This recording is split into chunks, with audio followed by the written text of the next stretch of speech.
Hello, everyone, and welcome to Instructional Design Teach the Teacher. This is a panel about the ins and outs of instructional design, uh, how to communicate information, and how to learn how well that information is being communicated. Um, this is both intended for game designers and game publishers, because there's a lot of people who have their hands in this particular pie. So, my name is Jason Pitre, Genesis of Legend Publishing, and I will be primarily moderating and lobbing questions at the experts. I am just a practitioner who knows that information design, instructional design, is super important, and I don't know enough about it. So that's why I'm joined by three brilliant experts in the field. So I'll let them introduce themselves. Let's start with Lynn.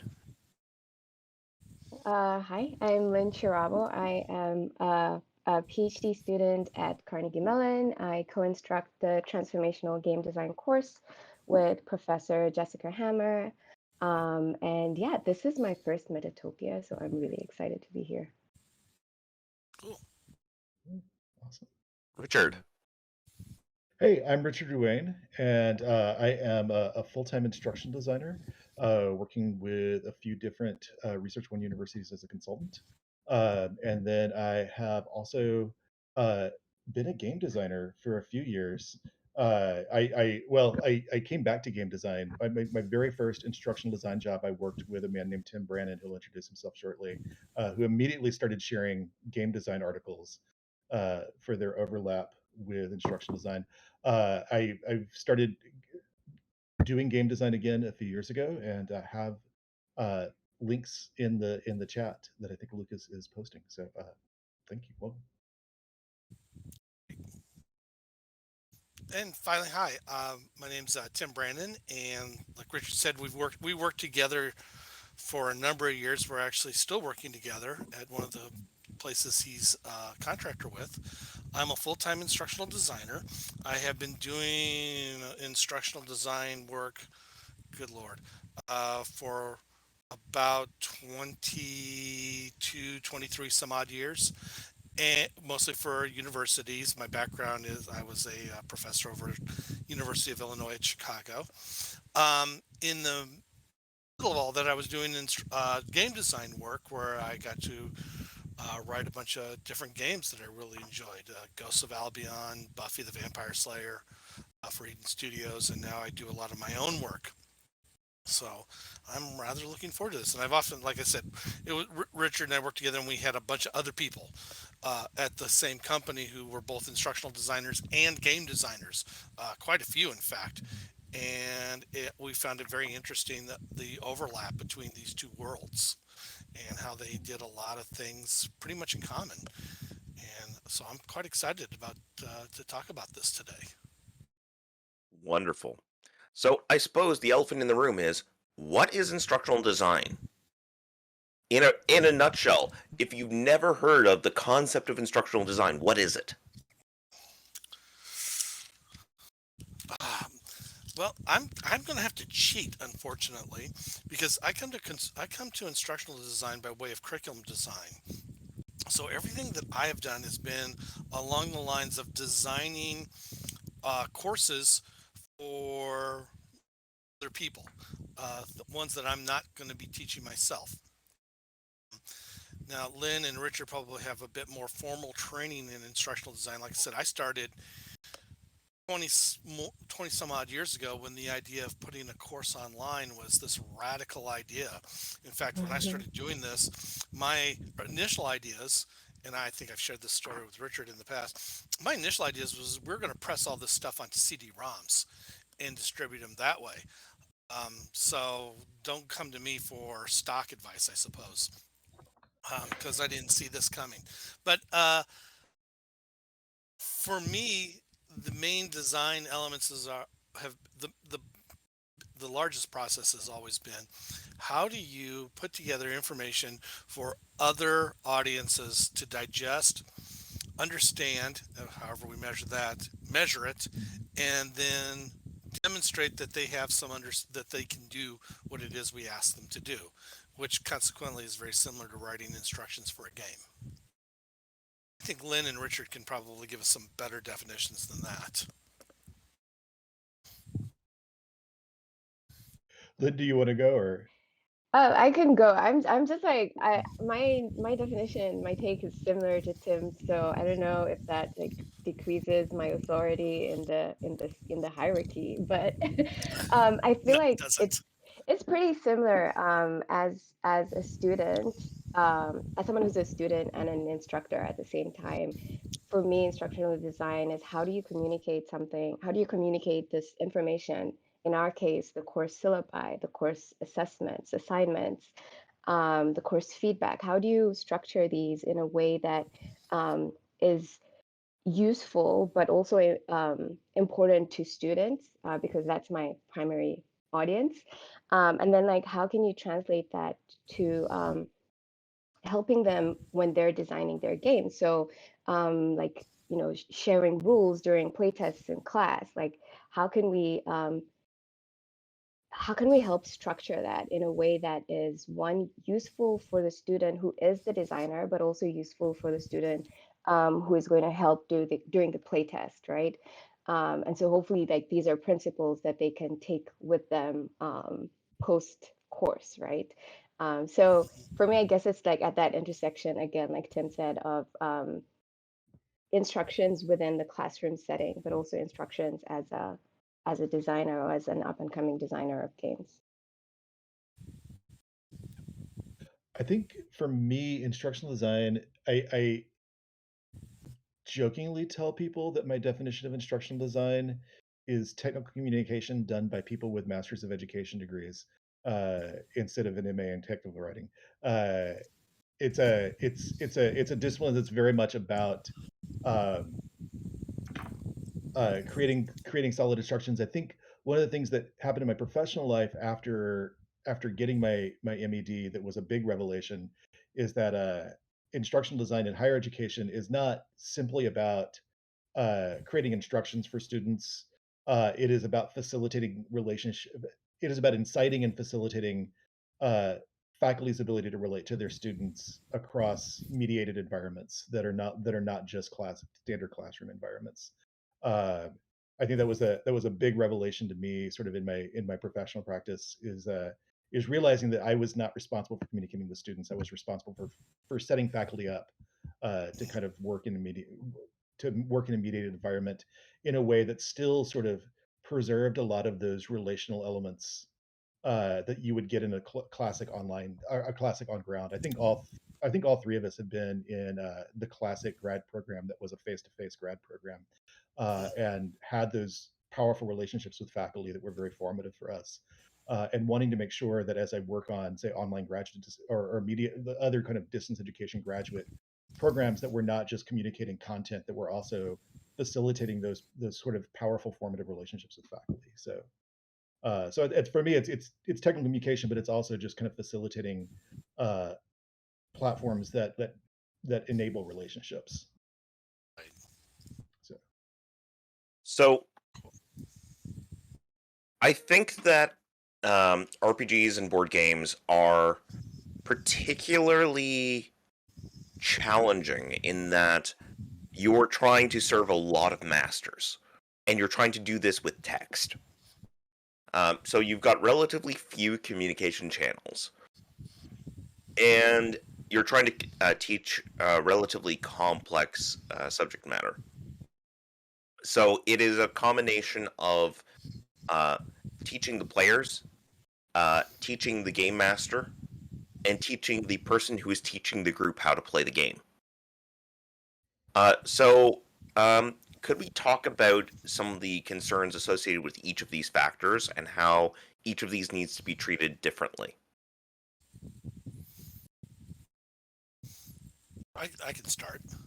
mhm. So the you really hit it on the head for me when you talk about serving two masters, and the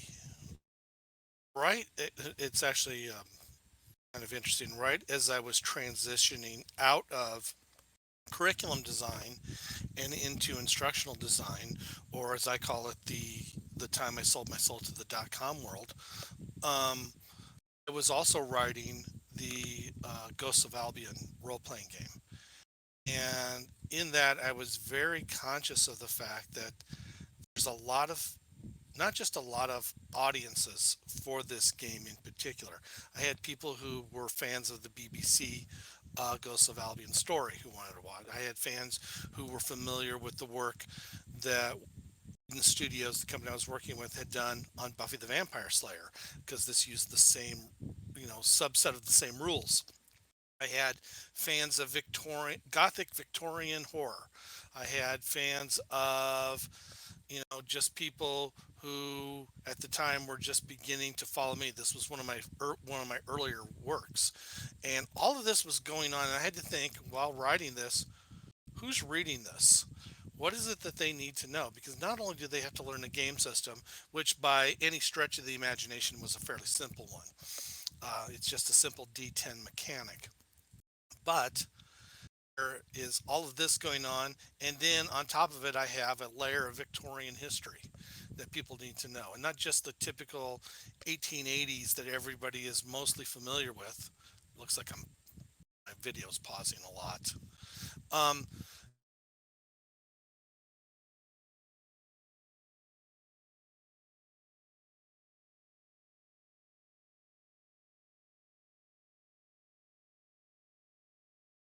Looks like we've got some lag, so can someone pick up the baton?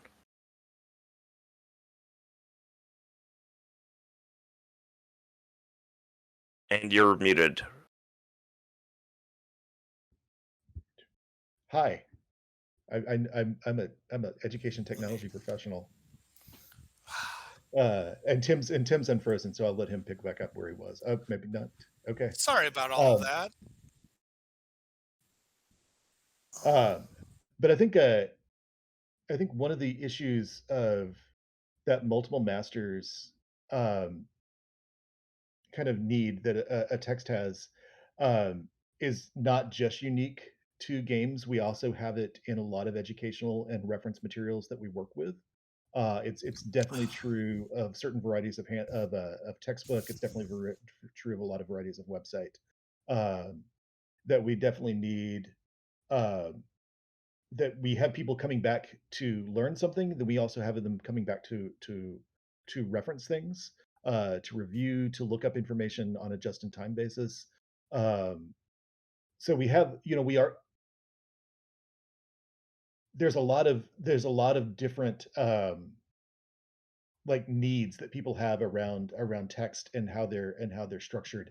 Um, and I think it really comes down to um, I think one of the reasons that indie design has sort of leaned so hard into simple systems is that sort of reduces one of the demands on the text, is that once you've sort of learned to master the game, you don't need to like look up, or it's very easy to look up where the core mechanic is.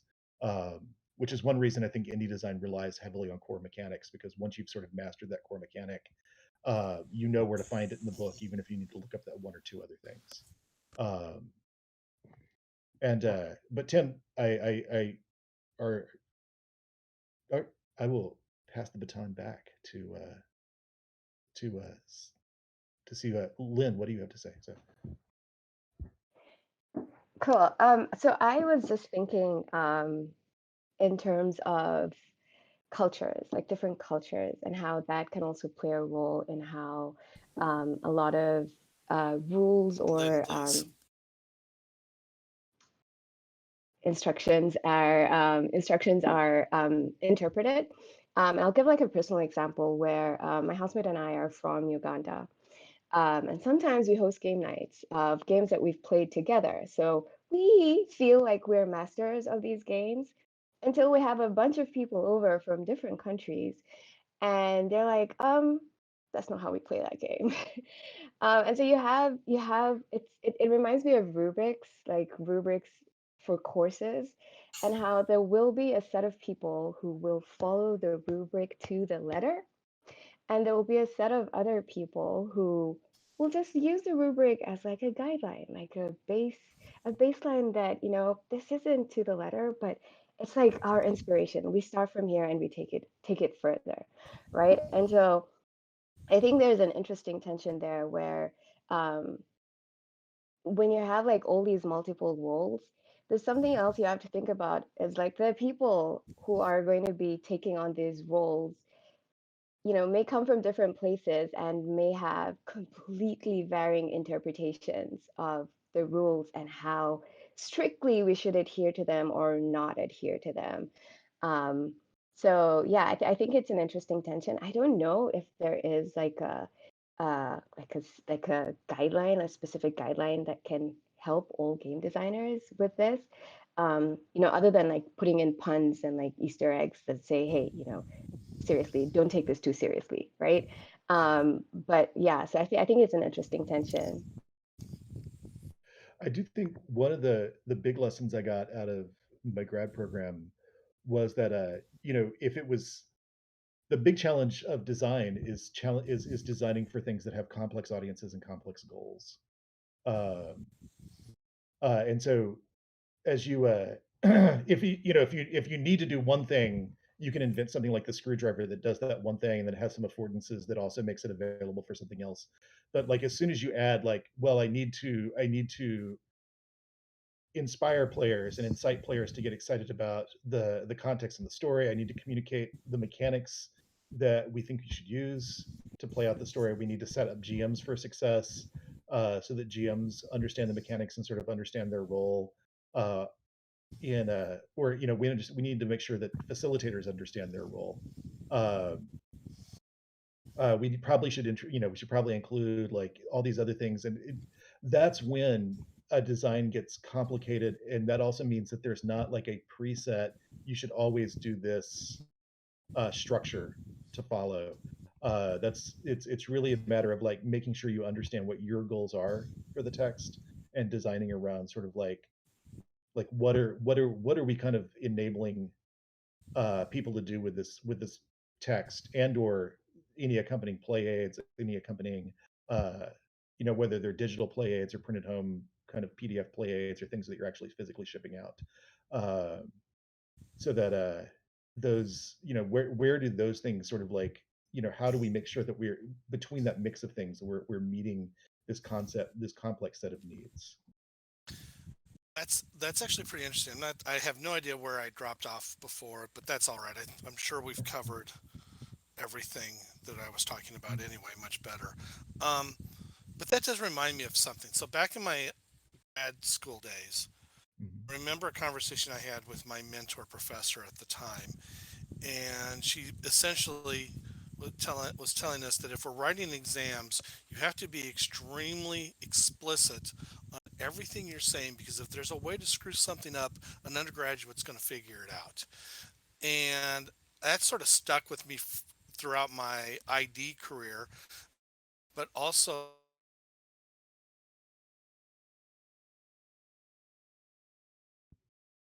I think we lost you again, Tim. I'm sorry.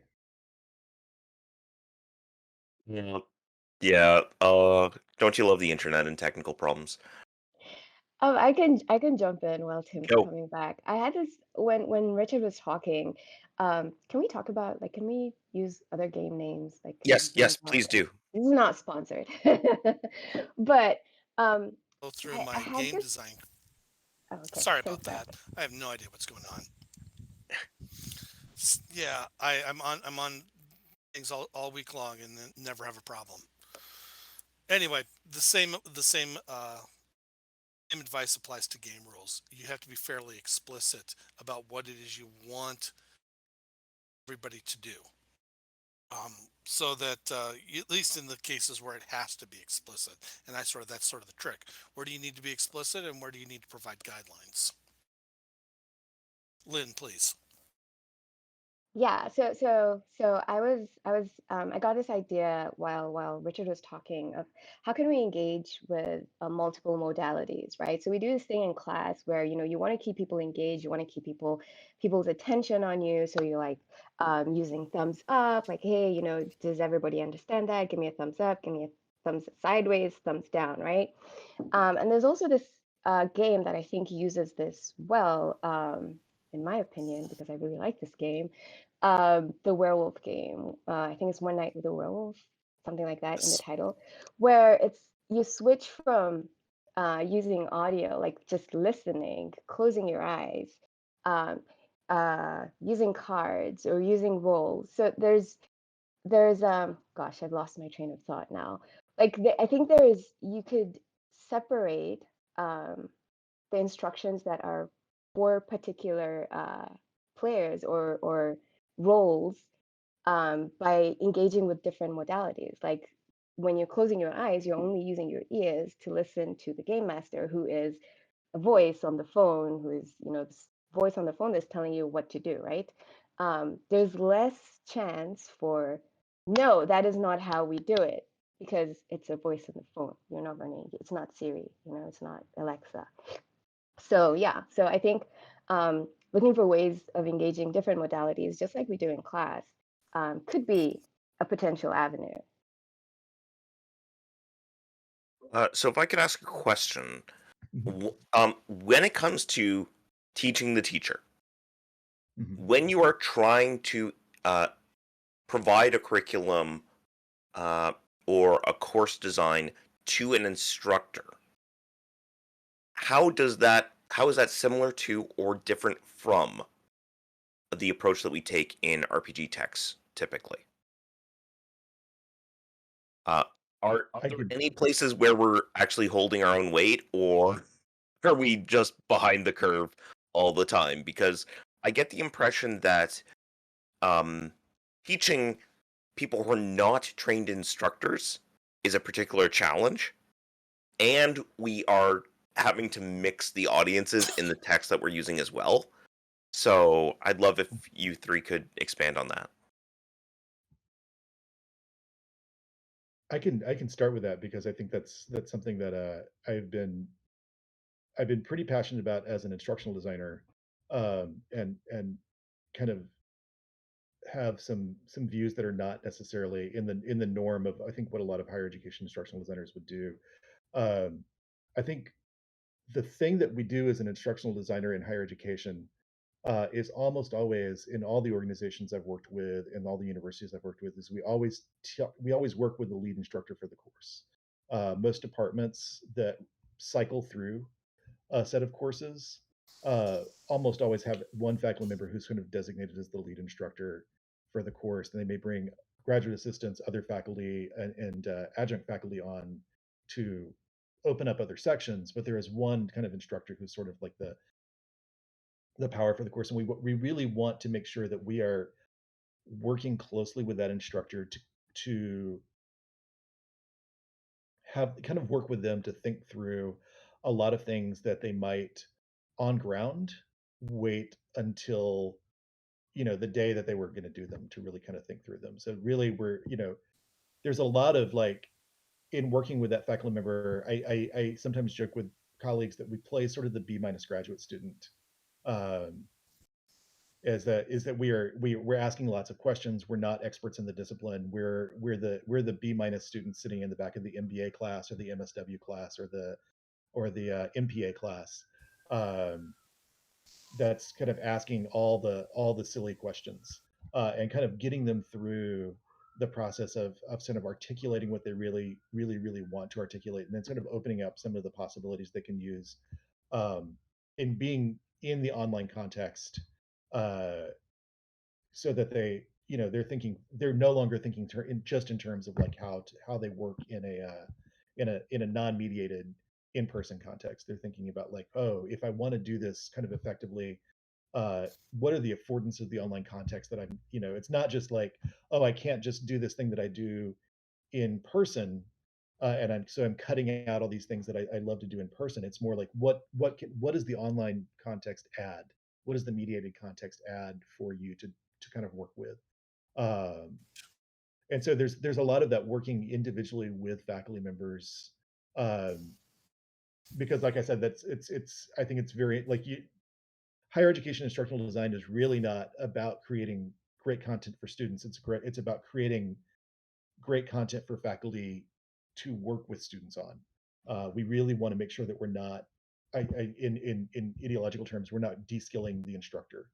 We're not taking away the instructor's authority. We're not taking away the instructor's power. We're not removing the instructor's ability to communicate with their students and to have that sort of powerful, formative relationship with their students. So, uh,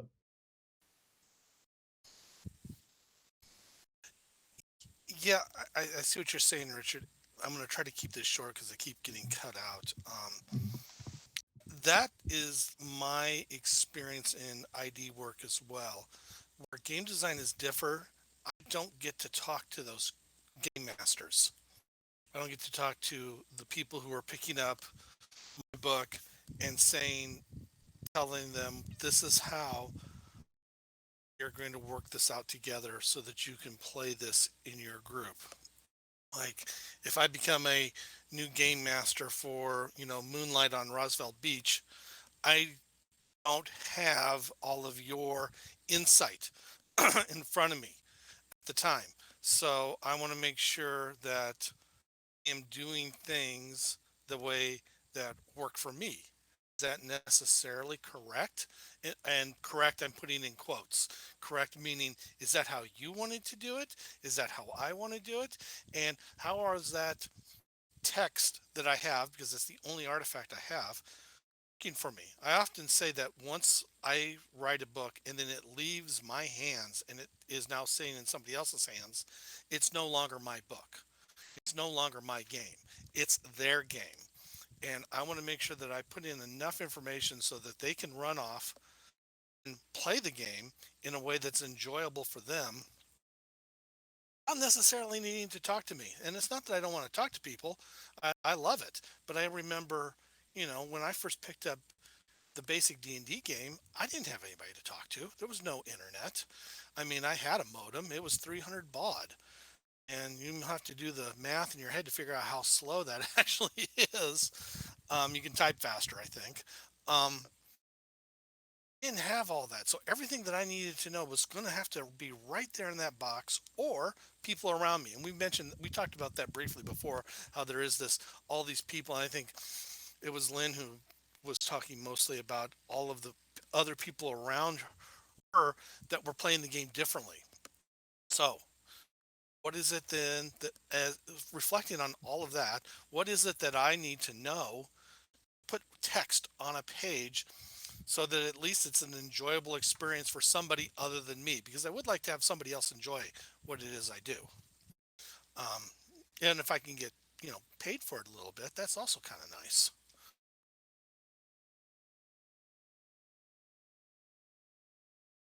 Uh, My thing didn't freeze. Fantastic. Sorry, Lynn. I didn't mean to talk over you. I was excited. no. So this is interesting, right? Because I haven't had the opportunity to teach the teacher, but I have been in the other at the other place where I'm the teacher that's being taught, right? And from what I'm hearing, both from the instructional side and I mean the classroom side and the game text side is agency. Like agency just keeps it's a word that's just like looping around in my head right now. Like how teachers agency? How can we use instructional design to give teachers agency to be I wouldn't say better instructors, but to help their instruction, right? To help their teaching. And how can we give game players agency to enjoy these games, to experience these games and be as excited about them as the game designer is? Because it would suck if like you're the only person who's excited about your game and no one cares, right? So I think maybe instructional design is a tool that can give these different audiences agency to, enjoyment. Now, fortunately, if there is one superpower that games have, in terms of all forms of educational instructional design, is that games are masters of um, getting engagement from the learner. That is the secret sauce that games have. It's the one thing that we don't actually need to teach game designers. Uh, because we want you to to enjoy playing a game is kind of the core of the art. Um, so, what are some core principles of instructional design that people should know about? Um, Lynn, want to start from there? I feel like Richard should go first. I was literally just I had lost the webpage I was pulling up. The core principles of instructional design. There are at least 1,000 core principles, and every time you add an instructional design grad student, you add another 100 um, to the mix. Um, the instructional design very much started um, in the way we think about it now as kind of a branch off of engineering education, and it sort of became a thing we talked about in World War II because we had suddenly, like, not only in the military but in industry, we were sort of ramping up production and having to train tons and tons and tons more people than we had on hand in our professional worlds up to World War II. Um, and so it was this kind of very industrial process, and it was originally very much about, like, hey, how do we, like, BF Skinner, one of the early theorists kind of shaping instructional design, like, fantasized about, like, had a whole book called No More Teachers, uh just getting teachers out of the classroom because the teachers were this sort of like barring students from getting access to knowledge, uh like so there was this kind of principle early on that we were just going to, like, produce pure, beautifully structured content and hand it straight to the person, and they were never going to need anybody to interfere. And I think the discipline had to change, um, because it was really kind of not counting on the relational component of how, um, we structure, of how we learn, of how we pass, we communicate and we talk to each other. It was kind of missing that instructional, that relationship between somebody teaching and learning, which can be reciprocal. It is not necessarily like a formal, always like one way relationship. Um, and so I think really, like, core principles of instructional design for me have been very shaped by Dave Merrill's work on, and like you talk to people who would, like, core principles of instructional design or process, and I think actually core principles of instructional design are very much about, like, instructional product, and making sure that uh, when you hand off a piece of educational media, you are respectful of the relationships that students form with instructors, that the relationships that students form with what they're learning. And so I think my kind of first principles of instructional design are the Dave Merrill principles of, like, you really need to be, learning needs to be situated in an actual context, that learning needs to be activated, that you're constantly building on knowledge. And so you constantly need to activate people's existing knowledge. There's a lot of reciprocal demonstration that the instructor demonstrates, that students demonstrate back. It needs to be clearly tied to the thing that people are engaged in, or want to be engaged in doing, whether it's for, frequently in instruction, that's we know that people pick up training and education opportunities frequently for financial improvement or economic betterment, or like raising social status, which is all why we go to grad school, of course. um, uh, but uh, people also, but there's also just, like, because of deep passion about the problem itself, um, and then making sure that what they're learning integrates with everything else they know. Um, so that's sort of like the big principles that I focus on in sort of my work. So Up on one thing that Richard talked about, and Richard knows my undying love for Lev Vygotsky, um, and to a lesser degree Piaget, but the whole situated cognition, um, mhm. to me is very important. People do not learn games typically in a vacuum. Yes, you can buy a book, you can read it on your own, you can go through and, let's say, do character creation on your own if we're talking about a traditional RPG, although there are plenty of other games out there where that doesn't apply. But the end goal of nearly every game is you're going to be playing it with others. So there's going to be learning within this group. There's this situated cognition, this learning and thinking of within this situation. And that is, I think, one of the key principles that I like to focus on myself is knowing that others are going to be doing this with you. And there's learning that's going to happen together. And all of this has to occur in a way that isn't just, I mean, there's in instructional design, we'd talk about the goal of learning. And going back to our two masters idea, there's the goal of learning, but there's also the goal of fun. And if the game isn't fun, people aren't going to learn. And that is a huge strength, you know, and Jason even brought this up. That's the secret sauce. People are invested in learning this. They want to do it. They want to be able to learn how to do it. Some games I've struggled trying to learn how to do. You know, riffs is forever sitting on my shelf, you know, taunting me, showing me like, oh yeah, you can learn. You know, somebody wrote this, you can figure it out. But no, that isn't always the case. So that's what we try to do in this. And yeah, Richard shaking his head now. Um, and then to a lesser degree, Savage Worlds. Savage Worlds and I have never really gotten along. It's a great game, I know. Just not something I've ever really picked up on. That's neither here nor there. Um, but that's all I wanted to say. I wanted to touch a bit more on situated cognition because that's an important one for me in particular because that's I mean that's essentially how I learned statistics. I was tossed into the deep end in grad school and said, "Hey, we have this project, and you're a computer guy. You're smart. Figure out how to do all these analyses." I'm like, all right, sure, whatever. And then next thing you know, 10 years later, I'm over there teaching stats at a different university. So, yeah, I've had some success with that. Lynn, I'll pass it on to you. Yeah, so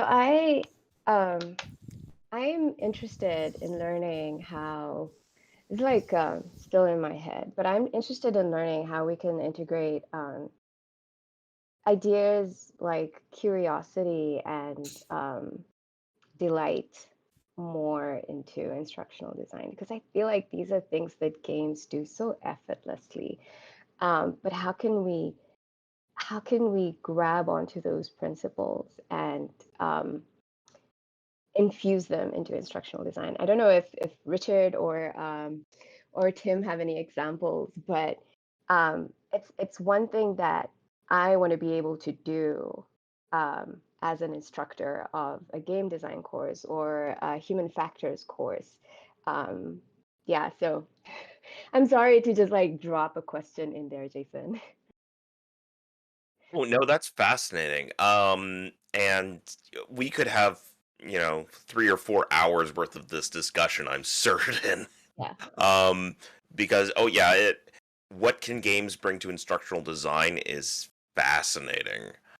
Um, to try to hurt us slightly more, how do we structure content in game texts? Um, typically, there's sort of a default pattern that's cropped up over the years, which have been, um, here's the setting, here's how to make a character, here's the rules of play, here's how to run the game. Question mark. But what are some other interesting patterns and ways of conveying information and providing that sort of scaffold for people to learn? Hmm. So I can go. I was I initiated my life as a game designer and then left for several years because uh, it was a rough experience. I sort of launched my game design work by doing some work for White Wolf, and I think that there's a lot to critique about White Wolf's presentation of product, but I think and there's our presentation. There's a lot to critique about White Wolf scenario design. There's a lot to critique about the way White Wolf sort of expanded lore in sort of like ways that were very much about engaging with the at-home reader and not the at the table player. um, but I think there was a core formula for White Wolf books. And I know I just said that there's no ideal situation to anything. So this is presented as a possible situation for that is a start with a little bit of thing that hooks people into a setting, and it should be really short. It should not be here is everything you need to know about the setting. That little piece is why you should look forward to having fun in this setting. What about this setting? What kind of fun are you going to have? Is this going to be dark fantasy fun? Is it going to be and I'm thinking about, and I've forgotten the name of the writer. Those brilliant, really, like, it was far better than anything White Wolf published under their actual fiction line. Those intro texts to Mage the Ascension, all the Mage the Ascension books that were written by Satyrus Mercado, Yeah, Phil. were kind of, yeah. And I've forgotten the name of the writer who actually did those intro pieces. Really short, really to the point, really flavorful, and really sort of expansive. The Amanda stories, and then jump straight in from there to character creation. But this is a lesson that I think White Wolf picked up from Traveler and really expanded, is make sure that character creation teaches you about the setting. Right. And it's something that I think a lot of fantasy games are pretty weak on. That science fiction and specifically Traveler and World of Darkness games specifically did a really great job of putting a lot of diegetic information into character creation. And White Wolf sort of expanded on what Traveler had already done uh, in in pushing towards like a significant portion of your White Wolf character sheet is something that you would use to describe your character in as a player, and it was also something that your character in world would use to describe themselves. Um, so I think having that balance, the like it's not an either or. Do we start with lore? Or do we start with character creation? Like, it really, I feel like the fun thing about White Wolf was how little you knew about the setting, and that was because everything was about like what you knew from the position you were sitting in. It like you everything you knew about the setting opened up more questions, which then White Wolf then published hundreds of other would then sell you hundreds of supplements that would give you the authoritative answer to those Right. questions. But uh, I think that was the fun thing that hooked people into the World of Darkness setting and made it sort of the big setting, the big game series of the 90s, was that it Right. opened up tons of questions, and you were always, from the time you started building your character or creating your character, you were very situated in that setting, and you were looking at the setting out from the kind of your character's kind of point of view. Uh, so I think that's sort of my always my take on characters on, and that's why I always do life paths whenever I design a game. Is it Right. really situates people into what their character is going to be doing, who their character is, how you relate to the overall larger setting. Yeah, that's actually really interesting, Richard. And I had a different point I was going to go with, but I think I want to expand on what you were saying just a little bit. My original point was actually very simple. I always design a game as if this is the first game somebody's picking up. I can never assume that they know anything, not just of whatever world I'm talking about. That always is going to be the case. But I have to write things from the point of view that this is the very first game they've ever picked up. I mean, how likely is that to be happening? Well, not so much anymore, maybe. But every game is somebody's first game. You know, not everybody is going to follow the exact same path. Oh, I'm going to play Dungeons and Dragons first, then I'm going to move on to something sci-fi, and then something horror. I mean, sure, that's the way it worked for me, but that's not how it works for everybody. And I got to write it as if this is their first game or could be their first game.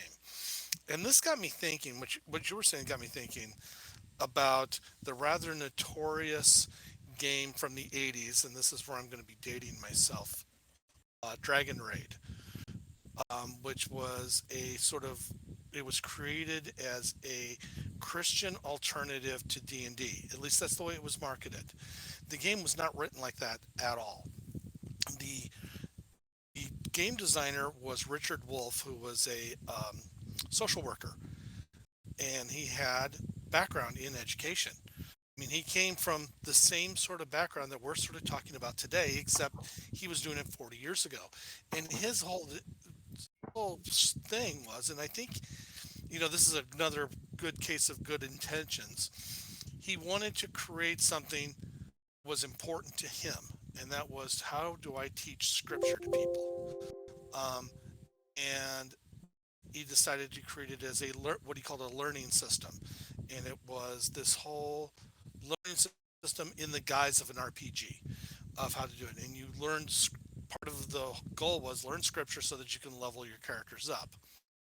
So he was gamifying things long before we ever started using that term.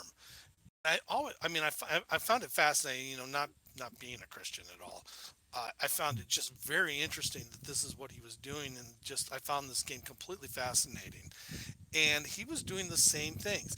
I don't think he had the level of success he wanted. He certainly didn't have the level of success that we are talking about having here. And I think that's because he did not actually understand who his audience were, or maybe he was marketing wrong. Now, marketing is outside the scope of what we're talking about today, and that's a whole other 4 or 5 hour discussion we could have. And I certainly am not one of the experts in that. But I think it gets back down to one thing that we are, you know, experts in, is like, who are our audience? Who do we need to write this material for? How do we need to write it so that they can do the things we want? And that's, again, who in instructional design, we're always asking, who are our students? Who's sitting in this classroom? Who's sitting on the other side of the computer when this is online? And now we have to ask, who's sitting at that table? I'll tell you this right now, as an instructional designer, I know a lot more about who my students are than I do who my game players are. I have guesses, but I don't really know all the time. And that's probably a shortcoming in my game design that I should address, that I have learned very well from my instructional design.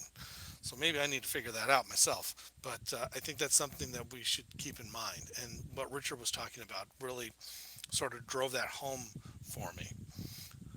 And I think that's all. That's what I got to say about that. I don't want to take up everybody's time. Lynn, if you had anything you wanted to add too, it'd be Yeah, fantastic. so I wanted to add about uh, making it clear early on, in addition to simplicity, like making it clear early on why this matters. Because I feel like from instructional design, from the classroom setting, if you can get students to understand why they need to learn a specific thing, right? Why does this matter in the long run? It kind of ignites their either motivation or excitement about participating, right? And so for me, something that I just kept thinking about was how can you get your players to understand the context? So I think maybe it's a little bit opposite to what Richard was saying, but how do you get players to understand the context, and understand why the specific task that they're doing, the specific steps that they're taking matter in the long run? Um, it might ignite, motivation, excitement, or people keep returning back to the game. So we're running towards the end of the panel, and we have several questions if we'd want to move on to that. Yes, please. Wonderful. So, first question then. Curious about specifically diving into how you kind of balance nested instructional concerns. So, if there's multiple steps in an RPG or something like that, like frame a scene, play a scene, resolve it, how do you decide the order in which these need to be taught? Which things need to be taught to be built upon, so on and so forth? How do you decide how far down you need to go in the set of instructions, how in depth, that kind of thing? The order and complexity in more detail. I think going back to the situated cognition idea, and this is another case where Richard was talking about how Traveler does it. I think about what is it that player is going to need to do the most in a typical game session, and work from general down to specifics. Um, at least in terms of what I want to write in a game, in a for game instructions. What are you going to do most of the time? Well, let's start with that, and then we can break it down into the very specific sort of rules. This is something I think D&D tries to do in theory. Um, Probably succeeds in practice as well, but people's mileage may vary on that.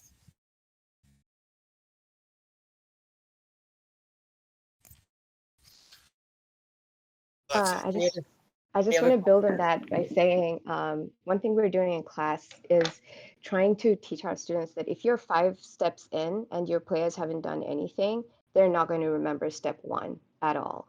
And so just having that as a frame of reference when you're writing rules, writing instructions would be super important.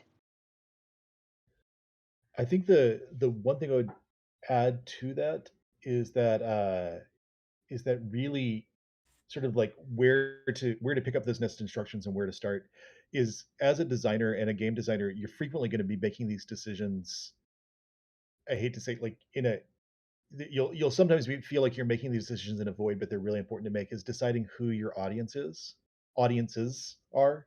I should never like a unity. There's the unified audience is a myth, uh, but deciding who your audiences are and who you really want to target. It was really interesting that Tim talked about always assuming that your game could be somebody's first game. I always assume every single game text I work with that my game is not going to be their first game. That's not like because there's a right answer, but that's because at some point you've got to make a decision about who your audience is as a game designer. We have a lot more information about that when we go into an instructional design context, because we have a lot more solid, like, we know that these students are at this university. They come in having gone through this admissions process with this kind of background information, and we're going to make the assumption that they take the courses in this order. And we may build a little just-in-time review or something like that to help them if they've taken a course out of order, out of sequence, or they've had a gap. They've, like, it's not unusual for adult graduate students to have like 10-15 years between undergraduate and graduate school. So they may have taken lots of stats undergraduate and never touched their stats again. In the modern world, that's probably less likely, but they may have not touched algebra again or calculus, or they might have not have done a lot of inferential work in their stats before. They might not have talked really about qualitative. So what do they know and what do they not know, and what are they comfortable with and what are they not comfortable with? And a lot of that is really, as a game designer, you making some decisions about who your target audience is going to be, or otherwise you're going to just kind of keep reaching out wildly for a bunch of different target audiences, and then that's how you end up with a 400-page book for a very simple game. So we have another question from Cat Curious, which seems to be related to this. So any thoughts on how to structure an RPG's rules for initial teaching to the GM, facilitator, and/or players versus easy referencing / checking later? Because I feel these are two different instructional needs, and both are necessary.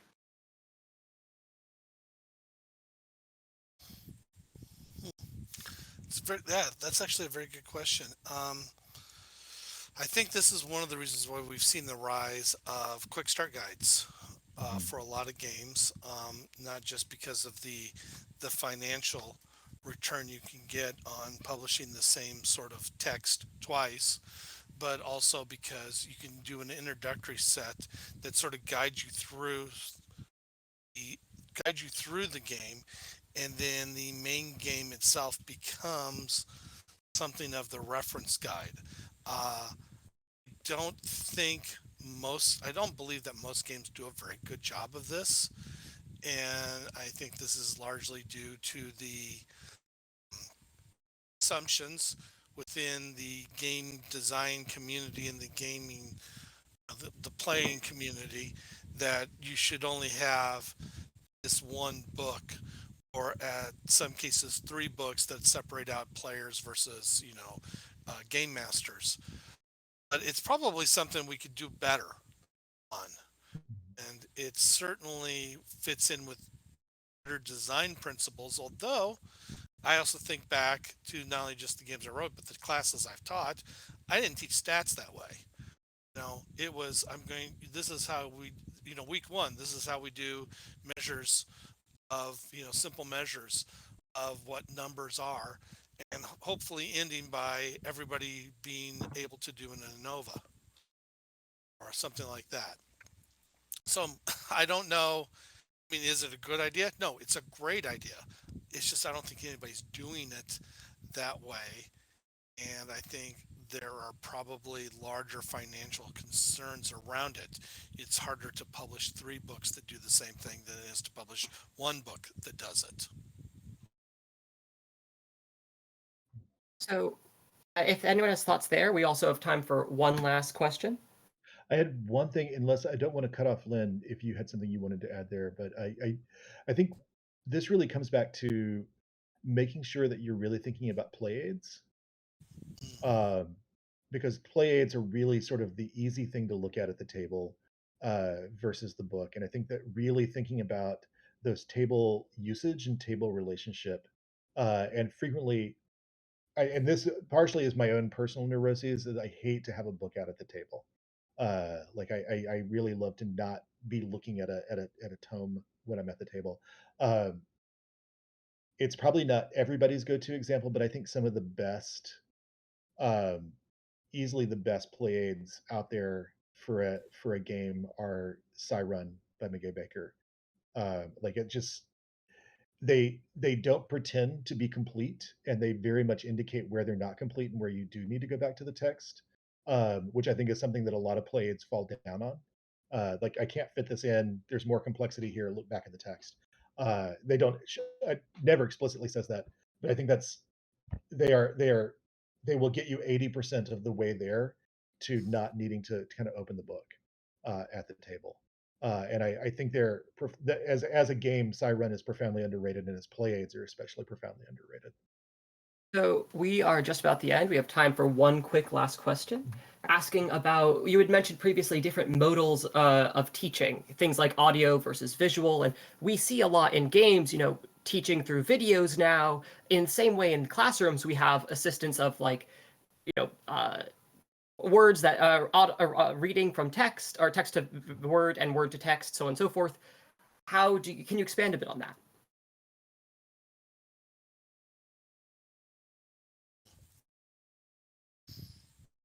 So expand like how? I'm sorry. On how you can do different methods of teaching beyond just player aids or so on, such as video, audio, visual, so on and so forth.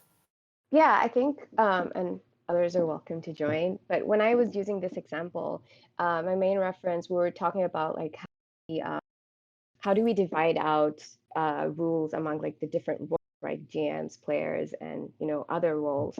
And so we're like, if this is if like you're using audio for like to be the moderator of the game, like you have your game's audio, there's less chance of having variations of how people are playing that game, as opposed to like, hey, I travel like the game card, Richard has a game card, we play it separately, and then when we're together at a playtest session, all of a sudden everyone has played.